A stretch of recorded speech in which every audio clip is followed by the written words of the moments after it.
ನಮಸ್ಕಾರ ಸ್ನೇಹಿತರೆ, ಮತ್ತೊಮ್ಮೆ ಹೊಂಗೆ ಮರ ಹೂ ಬಿಡೋ ಕಾಲ ಬಂದಿದೆ.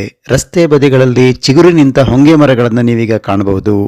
ಮರದ ತುಂಬ ಹೂಗಳು, ಮರದ ಬುಡದಲ್ಲಿ ಉದುರಿದ ಹೂಗಳ ರಾಶಿಯನ್ನು ನೀವು ಕಾಣಬಹುದು.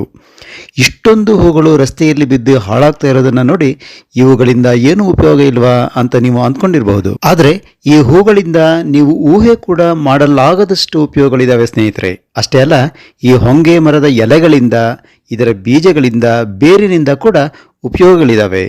ಇವತ್ತಿನ ವಿಡಿಯೋದಲ್ಲಿ ಇದರ ಉಪಯೋಗಗಳನ್ನು ತಿಳಿಸ್ತೀನಿ, ಹೂಗಳನ್ನು ಏನು ಮಾಡಬೇಕು ಅನ್ನೋದನ್ನು ತಿಳಿಸ್ತೀನಿ, ಇದರ ಎಲೆಗಳಿಂದ ಏನು ಮಾಡಬೇಕು ಅನ್ನೋದನ್ನು ಕೂಡ ತಿಳಿಸ್ಕೊಡ್ತೀನಿ.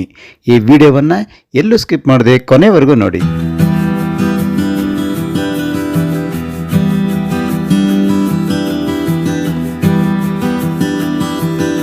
ಸ್ನೇಹಿತರೆ, ಹೂವಿನ ಗಿಡಗಳನ್ನು, ತರಕಾರಿ ಗಿಡಗಳನ್ನು ಬೆಳೆಯೋದಕ್ಕೆ ಇದು ಬೆಸ್ಟ್ ಸೀಸನ್ ಅಂತ ಅನ್ಬಹುದು. ಗಿಡಗಳಿಗೆ ಬೇಕಾದ ಸೂರ್ಯನ ಬೆಳಕು ಕೂಡ ಸಾಕಷ್ಟು ಪ್ರಮಾಣದಲ್ಲಿ ಸಿಗೋದ್ರಿಂದ ಗಿಡಗಳಲ್ಲಿ ಹೂಗಳನ್ನು, ತರಕಾರಿಗಳನ್ನು ಬೇಕಾದಷ್ಟು ಬೆಳ್ಕೊಳ್ಬಹುದು. ಹಾಗೆ ನೀವು ಬೇಕಾದ ವಿವಿಧ ರೀತಿಯ ಸಾವಯವ ಗೊಬ್ಬರಗಳನ್ನು ಸಹ ಈ ಸೀಸನ್ನಲ್ಲಿ ಗಿಡಗಳಿಗೆ ಕೊಡಬಹುದು. ನಾವು ಅನೇಕ ವಿಧದ ಸಾವಯವ ಗೊಬ್ಬರಗಳನ್ನು ತಯಾರು ಮಾಡ್ಕೊಳ್ಬಹುದು. ಆದರೆ ಈ ಸೀಸನ್ನಲ್ಲಿ ನಿಮಗೆ ಪ್ರಕೃತಿಯಲ್ಲಿಯೇ ಒಂದು ಅದ್ಭುತವಾದ ಗೊಬ್ಬರ ಹೇರಳವಾಗಿ ಸಿಗ್ತಾ ಇದೆ. ಇದಕ್ಕೆ ನೀವು ದುಡ್ಡು ಕೊಡೋದು ಬೇಡ, ಇದು ಫ್ರೀ. ಇದನ್ನು ಗಿಡಗಳಿಗೆ ಯೂಸ್ ಮಾಡಿದರೆ ನಿಮ್ಮ ಗಿಡಗಳಲ್ಲಿ ಯಥೇಚ್ಛವಾದ ಹೂಗಳನ್ನು, ತರಕಾರಿಗಳನ್ನು ಬೆಳ್ಕೊಳ್ಬಹುದು. ಇದಕ್ಕಾಗಿ ನೀವು ಎಕ್ಸ್ಟ್ರಾ ಎಫರ್ಟ್ಸ್ ಏನು ಹಾಕೋದು ಬೇಡ. ಇದನ್ನ ಆರಿಸ್ಕೊಂಡು ಬಂದು ಗಿಡಗಳಿಗೆ ಹಾಕಿದ್ರೆ ಆಯ್ತು. ಸ್ನೇಹಿತರೆ, ನಾನೀಗ ಹೇಳ್ತಾ ಇರೋ ವಿಶೇಷವಾದ ಸಾವಯವ ಗೊಬ್ಬರ ಅಂತಂದ್ರೆ ಹೊಂಗೆ ಮರದ ಹೂಗಳು. ಈ ಹೊಂಗೆ ಮರವನ್ನ ಇಂಡಿಯನ್ ಬೀಚ್, ಕಾರಂಜಿ ಗಿಡ ಅಂತ ಕೂಡ ಕರೀತಾರೆ. ಈ ಹೊಂಗೆ ಹೂಗಳನ್ನ ಪ್ರಕೃತಿ ನಮಗೆ ಕೊಡುವಂತಹ ಅದ್ಭುತವಾದ ನ್ಯಾಚುರಲ್ ಫರ್ಟಿಲೈಸರ್ ಅಂತ ಕರೀಬಹುದು. ಈಗಂತೂ ಹೊಂಗೆ ಮರದಲ್ಲಿ ಎಲೆಗಳು ಚಿಗುರಿ ಹೂವುಗಳು ಚೆನ್ನಾಗಿ ಬಿಟ್ಟಿರೋದನ್ನ ನೀವು ನೋಡೇ ಇರ್ತೀರಾ. ಇದು ಹೊಂಗೆ ಹೂವಿನ ಸೀಸನ್. ಈ ಸೀಸನ್ ಅನ್ನು ನೀವು ಸರಿಯಾಗಿ ಯೂಸ್ ಮಾಡಿಕೊಂಡು ಹೊಂಗೆ ಹೂವಿನ ಗೊಬ್ಬರವನ್ನ ತಯಾರಿಸಿಕೊಳ್ಳಬಹುದು. ಸ್ನೇಹಿತರೆ, ಹೊಂಗೆ ಎಲೆಗಳನ್ನ ಅತ್ಯುತ್ತಮವಾದ ರಸಗೊಬ್ಬರ ಅಂತಾನೆ ಕರೀಬಹುದು. ಇದರಲ್ಲಿರುವ ಸಾರಜನಕದ ಪ್ರಮಾಣ ಬೇರೆ ಯಾವುದೇ ಗಿಡಗಳಲ್ಲಿ ಇಲ್ಲ. ಪೊಟ್ಯಾಷಿಯಂ ಹಾಗೂ ಫಾಸ್ಫರಸ್ ಪ್ರಮಾಣ ಕೂಡ ಸಾಕಷ್ಟಿದೆ. ಹೂವು ಕೂಡ ಬಹಳ ಒಳ್ಳೆಯ ಗೊಬ್ಬರ. ಇದನ್ನು ನಾನು ಹೇಗೆ ರಸಗೊಬ್ಬರವಾಗಿ ಕನ್ವರ್ಟ್ ಮಾಡಬೇಕು ಅನ್ನೋದನ್ನು ತಿಳಿಸ್ಕೊಡ್ತೀನಿ. ಅದಕ್ಕೂ ಮೊದಲು ಈ ಹೊಂಗೆ ಗಿಡದ, ಹೊಂಗೆ ಎಲೆಗಳ, ಹೊಂಗೆ ಬೇರಿನ ಉಪಯೋಗಗಳು ಏನೇನು ಒಂದೊಂದಾಗಿ ನೋಡ್ಕೊಂಡು ಹೋಗೋಣ ಬನ್ನಿ. ಮೊದಲಿಗೆ ಹೊಂಗೆ ಎಲೆಗಳಿಂದ ಕಷಾಯ ತಯಾರಿಸಿ ಕುಡಿಯೋದ್ರಿಂದ ಲಿವರ್ನಲ್ಲಿ ಉಂಟಾಗುವಂತಹ ತೊಂದರೆಗಳನ್ನು ದೂರ ಮಾಡ್ಕೊಳ್ಬಹುದು. ಮದ್ಯಪಾನ, ಧೂಮಪಾನ, ಡ್ರಗ್ಸ್ ಮೊದಲಾದ ದುಶ್ಚಟಗಳಿಂದ ಹೊರಬರೋದಿಕ್ಕೆ ಈ ಹೊಂಗೆ ಎಲೆಯ ಕಷಾಯವನ್ನ ಕುಡಿತಾರೆ. ಅಧಿಕ ಉಷ್ಣತೆಯನ್ನ ತಡೆಗಟ್ಟೋದಿಕ್ಕೆ ಈ ಕಷಾಯವನ್ನ ಕುಡಿತಾರೆ. ಈ ಕಷಾಯವನ್ನ ಕುಡಿಯೋದ್ರಿಂದ ಬಾಯಿ ಹುಣ್ಣು, ಉರಿಮೂತ್ರ ಇಂತಹ ಸಮಸ್ಯೆಗಳು ಕೂಡ ಕಡಿಮೆ ಆಗ್ತವೆ. ಹಾಗಾದ್ರೆ ಈ ಹೊಂಗೆ ಎಲೆಯ ಕಷಾಯವನ್ನ ನಾವು ಹೇಗೆ ಮಾಡೋದು ನೋಡೋಣ ಬನ್ನಿ. ಮೊದಲಿಗೆ ಒಂದು 6 ರಿಂದ 8 ಎಲೆಗಳನ್ನ ಚೆನ್ನಾಗಿ ತೊಳೆದು ಇಟ್ಕೊಳ್ಳಿ. ಸುಮಾರು 200 ml ನಷ್ಟು ನೀರನ್ನ ಕುದಿಯೋದಕ್ಕೆ ಇಡಿ. ನೀರು ಕುದಿತಾ ಇರುವಾಗ ಈ ಎಲೆಗಳನ್ನ ಕತ್ತರಿಸಿ ಈ ನೀರಿಗೆ ಹಾಕಿ ಬೆಂಕಿಯನ್ನ ಸಣ್ಣಗೆ ಮಾಡಿ, ಅಂದ್ರೆ ಸಿಮ್ಮಲ್ಲಿ ಇಡಿ. ನಂತರ ಇದ್ರ ಮೇಲೆ ಒಂದು ಲಿಡ್ ಅನ್ನ ಮುಚ್ಚಿ ಒಂದು 5 ನಿಮಿಷಗಳ ಕಾಲ ಹಾಗೆ ಬಿಡಿ. 5 ನಿಮಿಷಗಳ ನಂತರ ಇದನ್ನ ತೆಗೆದು ಫಿಲ್ಟರ್ ಮಾಡ್ಕೊಳ್ಳಿ. ಒಂದು ಗ್ಲಾಸಿಗೆ ಫಿಲ್ಟರ್ ಮಾಡಿಕೊಂಡು ಉಗುರು ಬೆಚ್ಚಗಿನ ಈ ಕಷಾಯವನ್ನ ನೀವು ಕುಡಿಬಹುದು. ಸ್ನೇಹಿತರೆ, ಈ ಹೂಗಳ ಸೀಸನ್ ಮುಗಿತಾ ಇದ್ದ ಹಾಗೆ ಇದರಲ್ಲಿ ಕಾಯಿಗಳು ಅಥವಾ ಬೀಜಗಳು ಬಿಡೋದಕ್ಕೆ ಪ್ರಾರಂಭ ಆಗ್ತವೆ. ಇವನ್ನು ನೀವು ಕಲೆಕ್ಟ್ ಮಾಡಿ ಇಟ್ಕೊಳ್ಬಹುದು. ಆಯುರ್ವೇದದಲ್ಲಿ ಈ ಹೊಂಗೆ ಮರದ ಬೀಜಕ್ಕೆ ಒಳ್ಳೆಯ ಡಿಮ್ಯಾಂಡ್ ಇದೆ. ನಿಮಗೆ ಗೊತ್ತಾ, ಈ ಹೊಂಗೆ ಮರದ ಬೀಜದ ಪುಡಿ ಅಮೆಜಾನ್ ಅಂತಹ ಆನ್ಲೈನ್ ಶಾಪ್ನಲ್ಲೂ ಸಿಗತ್ತೆ. ಆದರೆ ಸ್ವಲ್ಪ ಕಾಸ್ಟ್ಲಿ ಅಂತ ಅನ್ಸುತ್ತೆ. ಈ ಹೊಂಗೆ ಬೀಜದ ಕೇಕ್ ಕೂಡ ನಿಮಗೆ ಆನ್ಲೈನ್ ಅಲ್ಲಿ ಸಿಗತ್ತೆ. ಹೊಂಗೆ ಬೀಜದ ಉಪಯೋಗಗಳು ಸಾಕಷ್ಟಿದಾವೆ.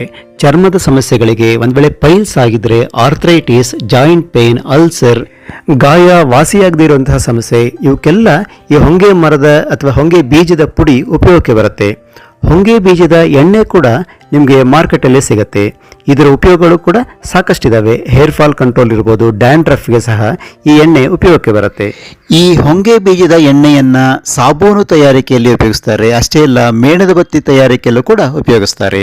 ಕೂದಲು ಉದುರ್ತಾ ಇದ್ರೆ ಹೊಂಗೆ ಹೂಗಳನ್ನ ಅರೆದು ತಲೆಗೆ ಇದನ್ನ ಹಚ್ಕೊಳ್ಬೇಕು. ಇದರಿಂದ ಕೂದಲು ಉದುರೋದು ಕಡಿಮೆ ಆಗುತ್ತೆ. ಮೂಲ ವ್ಯಾಧಿಯಿಂದಾಗಿ ರಕ್ತಸ್ರಾವ ಆಗ್ತಾ ಇದ್ರೆ ಹೊಂಗೆ ಗಿಡದ ಬೇರನ್ನ ಅರೆದು ಮಜ್ಜಿಗೆಯೊಂದಿಗೆ ಬೆರೆಸಿ ಸೇವಿಸಬೇಕು. ಹೊಂಗೆ ಬೀಜದ ಎಣ್ಣೆ ಸ್ನಾಯು ನೋವಿಗೆ, ಕೀಲು ನೋವಿಗೆ ಬಹಳ ಪರಿಣಾಮಕಾರಿಯಾಗಿ ಕೆಲಸ ಮಾಡುತ್ತೆ.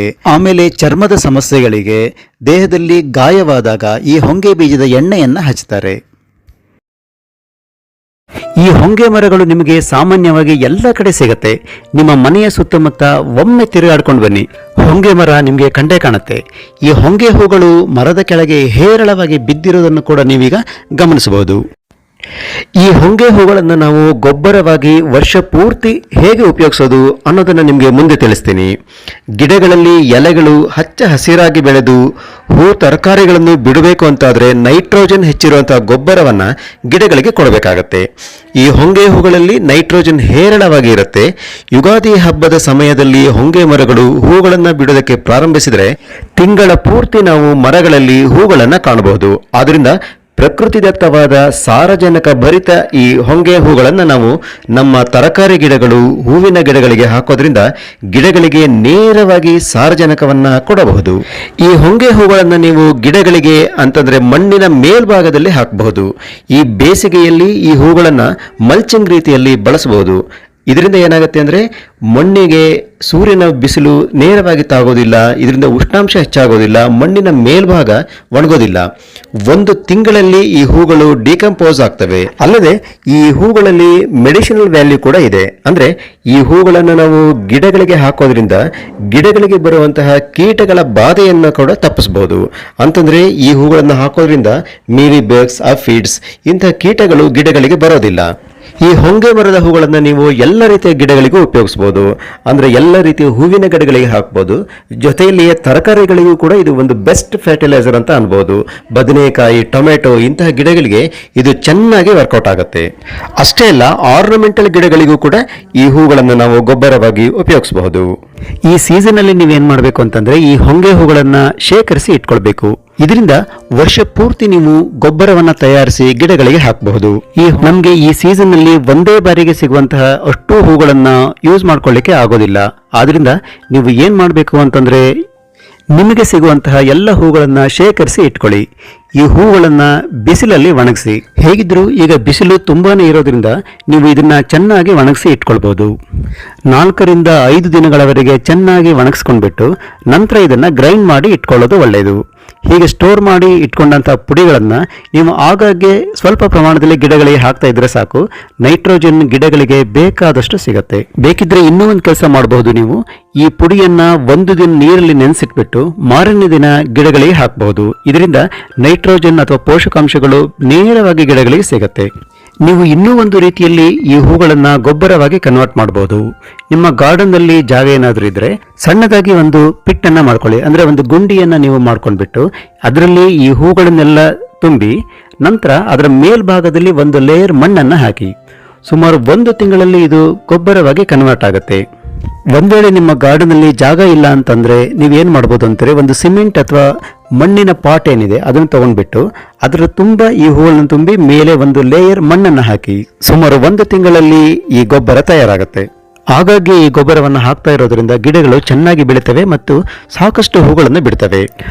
ತುಂಬ ಉಪಯೋಗಗಳಿರುವಂತಹ ಈ ಹೂವಿನ ಪುಡಿಯನ್ನ ನೀವು 7 ರಿಂದ 15 ದಿನಗಳಿಗೆ ಒಮ್ಮೆ ಗಿಡಗಳಿಗೆ ಹಾಕಿದರೆ ಸಾಕು. ಗಿಡಗಳಿಗೆ ನೈಟ್ರೋಜನ್ ಸಾಕಷ್ಟು ಪ್ರಮಾಣದಲ್ಲಿ ಸಿಕ್ಕು ಗಿಡಗಳು ಚೆನ್ನಾಗಿ ಆರೋಗ್ಯವಾಗಿ ಬೆಳೆಯೋದರಲ್ಲಿ ಅನುಮಾನನೇ ಬೇಡ. ಹೂಗಳು ಸಹ ಸಾಕಷ್ಟು ಬಿಡ್ತವೆ. ಆದ್ದರಿಂದ ಈ ಸೀಸನ್ ಅಲ್ಲಿ ಸುಲಭವಾಗಿ ಸಿಗುವಂತಹ ಈ ಹೊಂಗೆ ಹೂಗಳನ್ನು ನೀವು ಈ ಬೇಸಿಗೆಯಲ್ಲಿ ಒಣಗಿಸಿ ಶೇಖರಿಸಿ ಇಟ್ಕೊಳ್ಳಿ. ವರ್ಷ ಪೂರ್ತಿ ಇದರ ಉಪಯೋಗವನ್ನು ನೀವು ಪಡ್ಕೊಳ್ಬಹುದು. ಇದೇ ರೀತಿ ಹೊಂಗೆ ಮರದ ಎಲೆಗಳಿಂದ ಕೂಡ ನೀವು ಹಸಿರು ಗೊಬ್ಬರವನ್ನ ತಯಾರು ಮಾಡಿ ಇಟ್ಕೊಳ್ಬಹುದು. ವರ್ಷ ಪೂರ್ತಿ ಇದನ್ನ ಉಪಯೋಗಿಸೋದಕ್ಕೆ ಬರುತ್ತೆ. ನೋಡಿದ್ರಲ್ಲ ಸ್ನೇಹಿತರೆ, ಈ ಹೊಂಗೆ ಮರದ ಎಲೆಗಳಿಂದ, ಹೂವಿನಿಂದ ಎಷ್ಟೊಂದು ಪ್ರಯೋಜನ ಇದೆ. ನಮ್ಮ ದೇಹಕ್ಕೆ ಇರ್ಬೋದು ಅಥವಾ ಗಿಡಗಳಿಗೆ ಇರ್ಬೋದು. ಇಷ್ಟೊಂದು ಉಪಯೋಗ ಇರುವಂತಹ ಈ ಹೊಂಗೆ ಮರದ ಹೂವು ಅಥವಾ ಎಲೆಗಳನ್ನು ನೀವು ಉಪಯೋಗಿಸ್ತಾ ಬನ್ನಿ. ನಿಮಗೆ ಇದರ ಬದಲಾವಣೆ ಗೊತ್ತಾಗುತ್ತೆ. ಈ ವಿಡಿಯೋ ನಿಮಗೆ ಹೇಗೆ ಅನ್ನಿಸ್ತು? ಇಷ್ಟ ಆದಲ್ಲಿ ಒಂದು ಲೈಕ್ ಕೊಡಿ, ಕಾಮೆಂಟ್ ಮಾಡಿ ಹಾಗೂ ಈ ವಿಡಿಯೋವನ್ನು ಶೇರ್ ಮಾಡಿ. ಜೊತೆಗೆ ಜ್ಞಾನ ವಿಜ್ಞಾನ ಚಾನಲ್ಗೆ ಸಬ್ಸ್ಕ್ರೈಬ್ ಆಗಿ ಪಕ್ಕದಲ್ಲಿರುವ ಬೆಲ್ ಐಕಾನನ್ನು ಪ್ರೆಸ್ ಮಾಡಿ. ಇದರಿಂದ ನಾನು ರಿಲೀಸ್ ಮಾಡುವಂತಹ ಎಲ್ಲ ವಿಡಿಯೋಗಳ ನೋಟಿಫಿಕೇಶನ್ ನಿಮಗೆ ಸಿಗತ್ತೆ. ಹೊಸದೊಂದು ವಿಡಿಯೋದೊಂದಿಗೆ ಮತ್ತೆ ಸಿಗ್ತೀನಿ. ಅಲ್ಲಿವರೆಗೂ ಬೈ ಬಾಯ್.